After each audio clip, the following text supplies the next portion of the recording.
हम सब ने वेदों और उपनिषदों के बारे में सुना है ना? पर क्या हम जानते हैं कि ये सिर्फ कोई एक किताब नहीं, बल्कि ज्ञान की एक पूरी लाइब्रेरी है? तो आज हम इसी लाइब्रेरी के दरवाजे खोलने वाले हैं। कुछ हैरान करने वाले आंकड़ों से लेकर उस गहरी सोच तक पहुंचेंगे जो आज भी उतनी ही रिलेवेंट है। चलिए शुरू करते हैं। इस सफर में सबसे पहले हम वैदिक युग के कुछ फैक्ट्स देखेंगे, फिर ये समझेंगे कि इस ज्ञान का क्रम क्या है। इसके बाद उपनिषदों के रहस्य को जानेंगे, एक जबरदस्त दार्शनिक बहस की कहानी सुनेंगे, ज्ञान और धन के चुनाव पर बात करेंगे और आखिर में देखेंगे कि ये सब हमें अंधकार से प्रकाश की ओर कैसे ले जाता है। तो इससे पहले कि हम फिलॉसफी की गहराई में उतरें, चलिए कुछ मज़ेदार, कुछ हैरान करने वाले फैक्ट से शुरुआत करते हैं। ऋग्वेद, जो सबसे पुराना ग्रंथ है, वो अपने आप में कई राज छुपाए हुए हैं। आइए कुछ आंकड़ों से इन्हें समझने की कोशिश करते हैं। तो पहला सवाल बहुत सीधा सा है। ऋग्वेद, जो हमारा सबसे प्राचीन वेद है, उसमें सबसे ज्यादा जिक्र किस देवता का है? सोचिए जरा, जवाब आपको शायद चौंका देगा। तो जवाब है इंद्र। पूरे 250 बार उनका जिक्र मिलता है। अब सोचिए, इंद्र युद्ध और मौसम के देवता थे, तो ये दिखाता है कि उस जमाने में लोगों के लिए सबसे बड़ी चिंताएं क्या थीं। उनके बाद आते हैं अग्निदेव, जाहिर है यज्ञ के लिए, और फिर विष्णु। ये आंकड़े आप देखिए उस पूरे युग की सोच की एक तस्वीर बना देते हैं। और ये कहानी सिर्फ देवताओं तक ही नहीं है, नदियों का जिक्र भी बहुत कुछ बताता है। देखिए, सिंधु नदी का नाम 55 बार आता है और पवित्र सरस्वती का 50 बार। पर सबसे हैरान करने वाली बात क्या है पता है?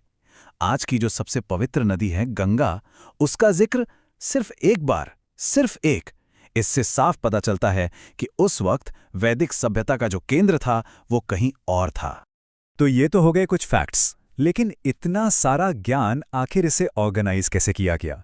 चलिए अब अगले हिस्से में चलते हैं और इस ज्ञान के स्ट्रक्चर को समझते हैं।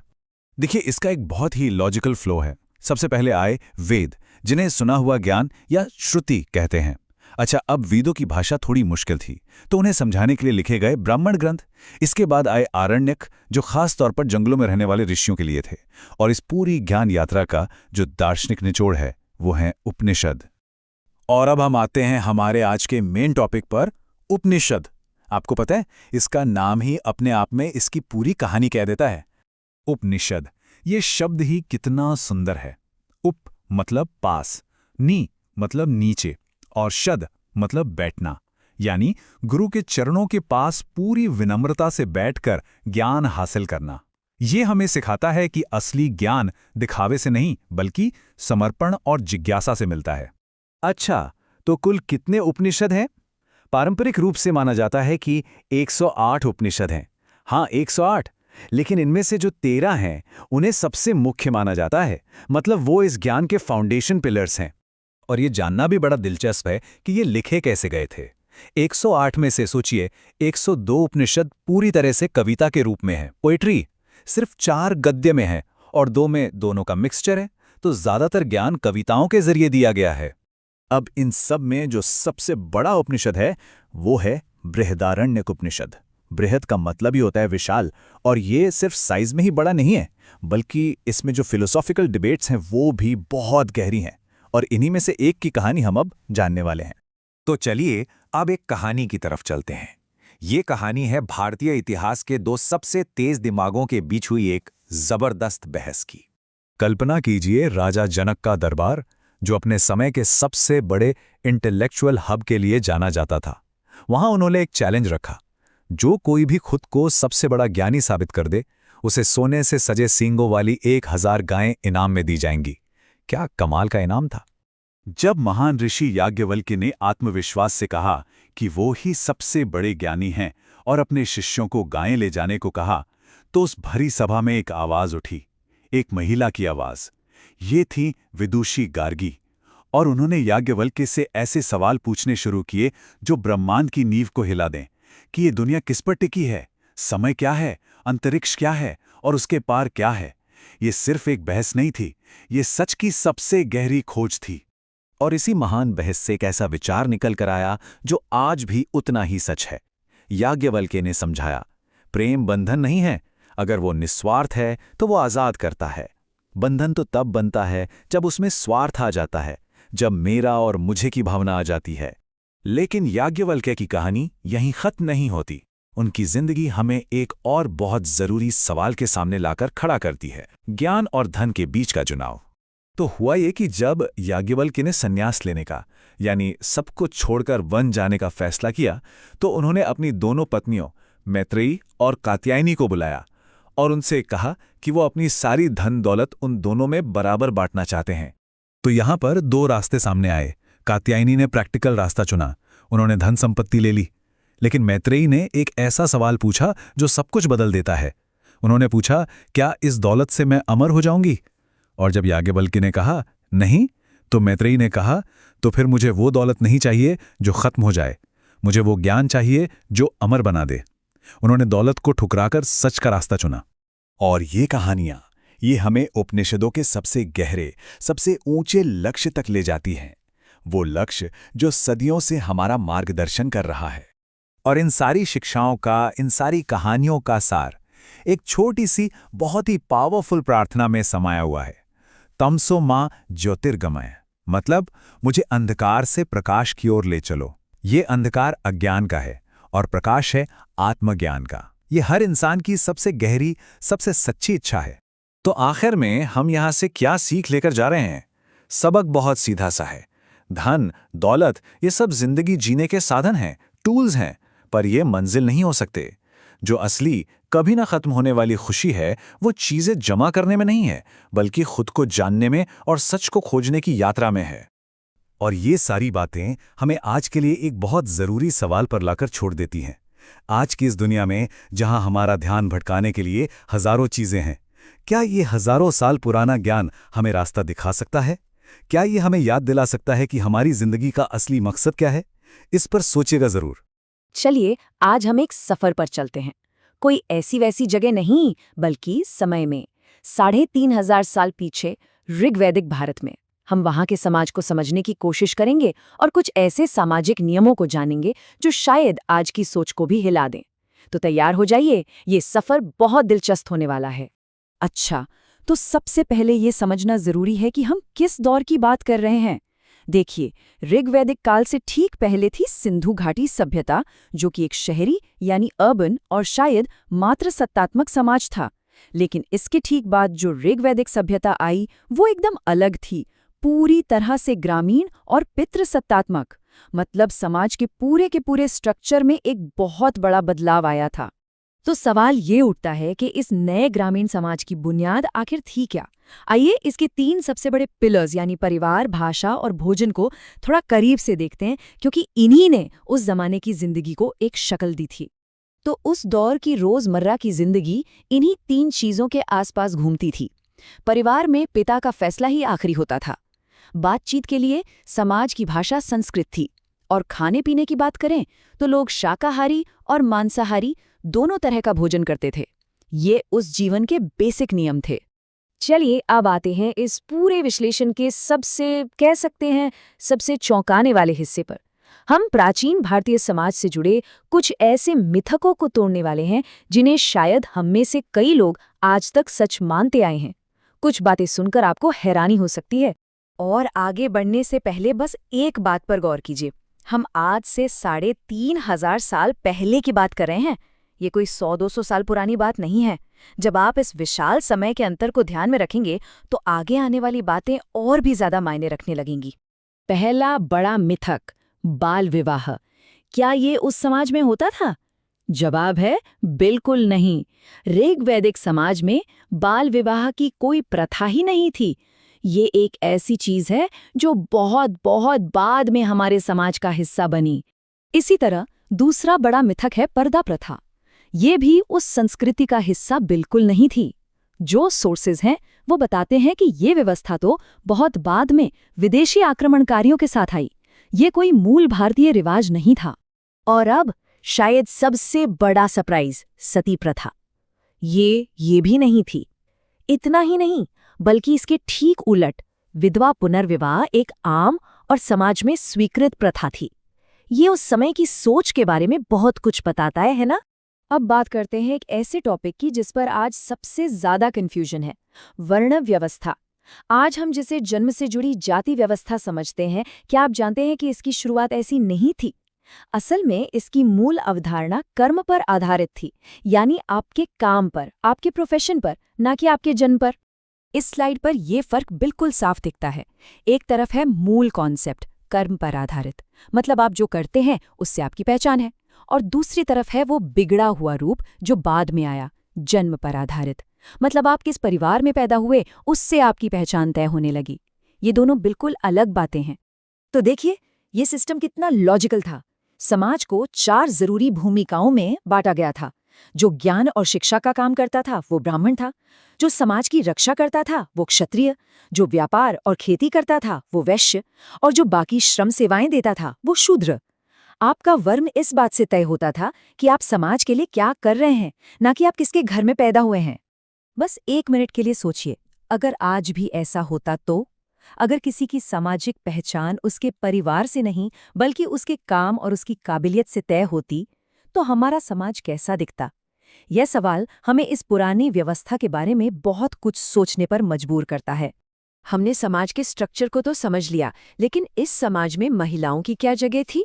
चलिए अब उन अधिकारों और आज़ादियों पर ध्यान देते हैं जो ऋग्वैदिक काल में महिलाओं को मिली हुई थी, जिनके बारे में आज ज्यादा बात नहीं होती।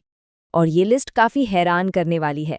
देखिए, महिलाओं को शादी के लिए अपनी सहमति देने का अधिकार था। वे अपने वर्ण से बाहर भी शादी कर सकती थीं, जिसे हम आज इंटरकास्ट मैरिज कहते हैं। अगर कोई महिला शादी नहीं करना चाहती तो वो जीवन भर अविवाहित रह सकती थी, और समाज इसे स्वीकार भी करता था।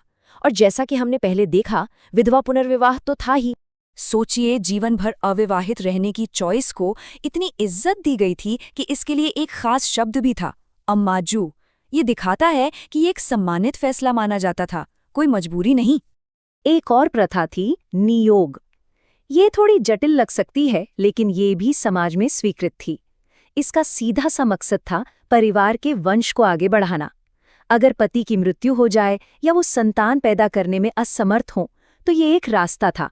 महाभारत में पांडवों का जन्म इसी प्रथा का एक बहुत बड़ा और प्रसिद्ध उदाहरण है। तो ये सब जानने के बाद हम एक बहुत बड़े सवाल पर आके रुकते हैं। जब हम देखते हैं कि 3500 साल पहले का समाज कुछ मामलों में इतना आगे था, तो ये हमें आज के बारे में क्या सोचने पर मजबूर करता है? वो कौन सी खोई हुई स्वतंत्रताएं हैं जिनसे हम आज भी कुछ सीख सकते हैं? इस पर सोचिएगा जरूर। तो आज हम बात करने वाले हैं प्राचीन भारत के एक ऐसे ब्लूप्रिंट के बारे में, एक ऐसा खाका जिसने जीवन को एक नई ही दिशा दे दी।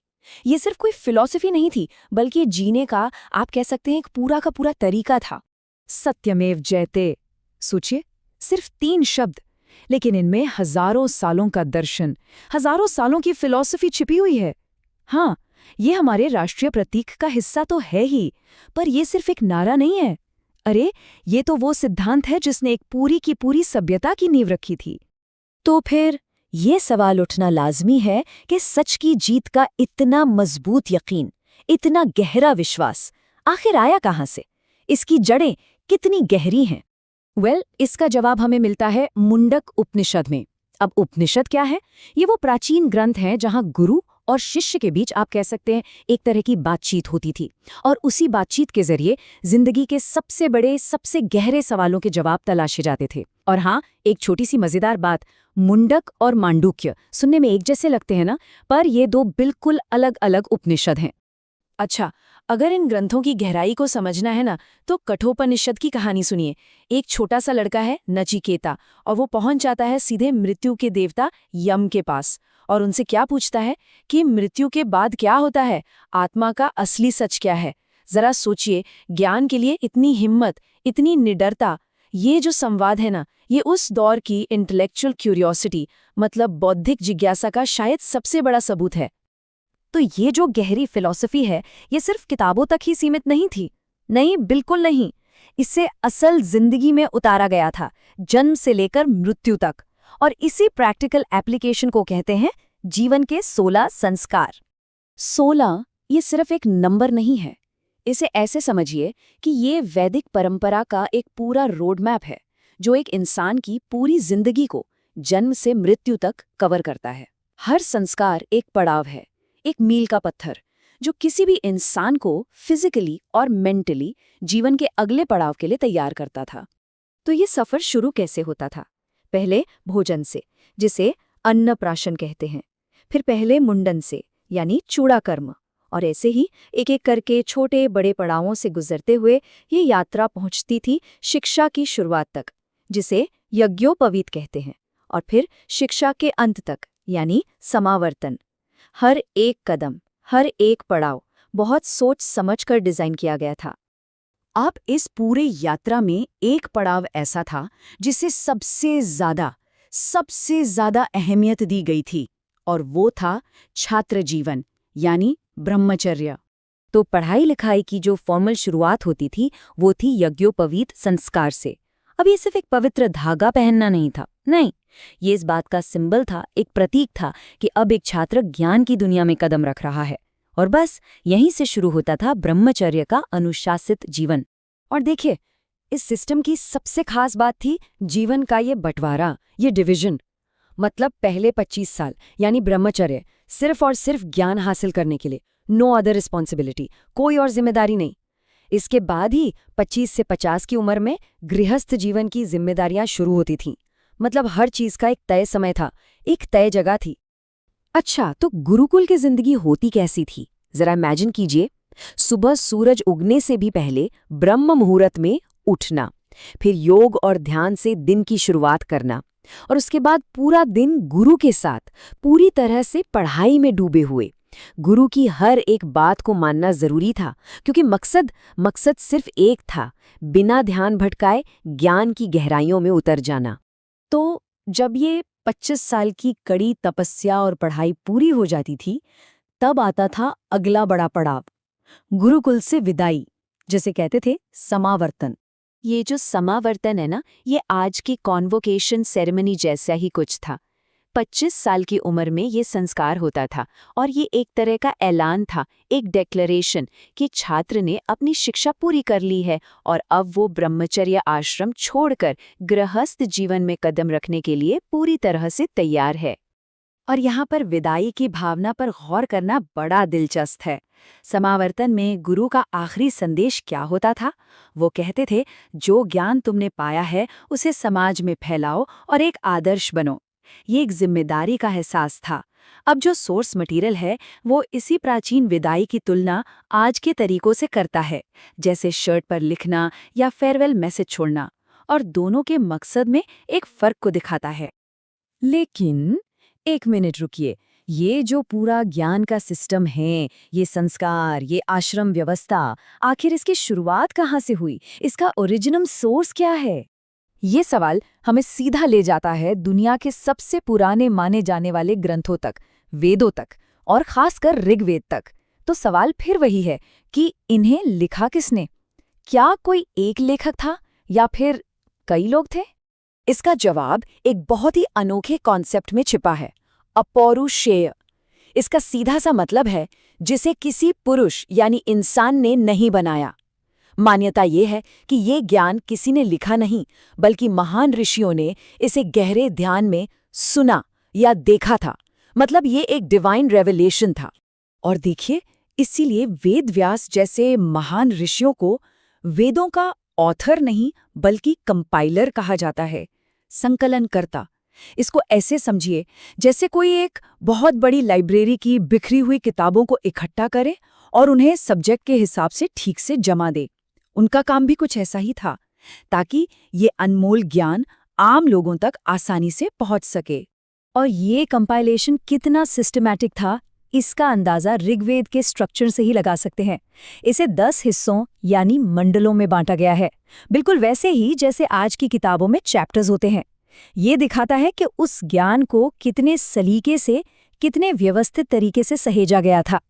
तो ये सब कुछ जानने के बाद आखिर में एक सवाल जरूर बचता है, जीवन के हर पड़ाव को इतनी बारीकी से डिजाइन करने वाला यह हजारों साल पुराना ब्लूप्रिंट क्या आज की इस तेज रफ्तार और उलझी हुई जिंदगी में हमें अपने लक्ष्य, अनुशासन और जीने का असली मकसद ढूंढने में कोई मदद कर सकता है? ये सोचने वाली बात है।